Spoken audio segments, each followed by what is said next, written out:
A reading from the first letter of St. Paul to the Corinthians. Brothers and sisters, the Spirit scrutinizes everything, even the depths of God. Among men, who knows what pertains to the man except his spirit that is within? Similarly, no one knows what pertains to God except the Spirit of God. We have not received the spirit of the world, but the Spirit who is from God, so that we may understand the things freely given us by God.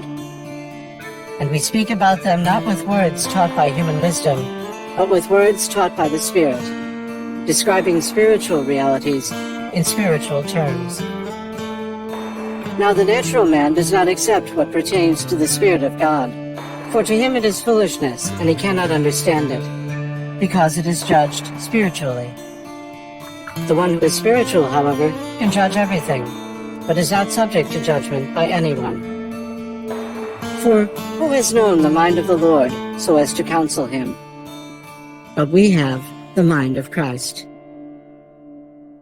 The word of the Lord. A reading from the Holy Gospel according to Luke. Jesus went down to Capernaum, a town of Galilee.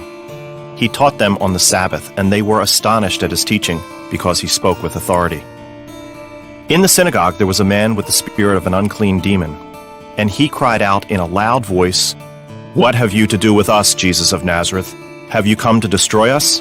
I know who you are, the Holy One of God." Jesus rebuked him and said, "Be quiet, come out of him." Then the demon threw the man down in front of them, and came out of him without doing him any harm. They were all amazed and said to one another, "What is there about his word? For with authority and power he commands the unclean spirits, and they come out." And news of him spread everywhere in the surrounding region. The Gospel of the Lord. Reflection. Today, we can see how his teaching activity was Jesus' central mission of his public life. Jesus' preaching, however, was very different to others, and this surprised and amazed people. Despite the fact Jesus had not studied, he, certainly, befuddled the Jews with his teachings, for his word was spoken with authority. His style of speech had the authority of he who knows he is the saint of God.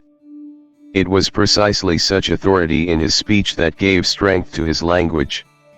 He used living and specific images, without any syllogisms or definitions, words and images he pulled out from the very nature or, more often than not, from the Holy Scriptures. Jesus was, no doubt, a good observer, a man close to human situations. While we can watch him teaching, we can also see him so close to people doing good to them, healing their sicknesses, driving out evil spirits, etc. In the book of everyday life he read those experiences that, later on, he would use in his teachings.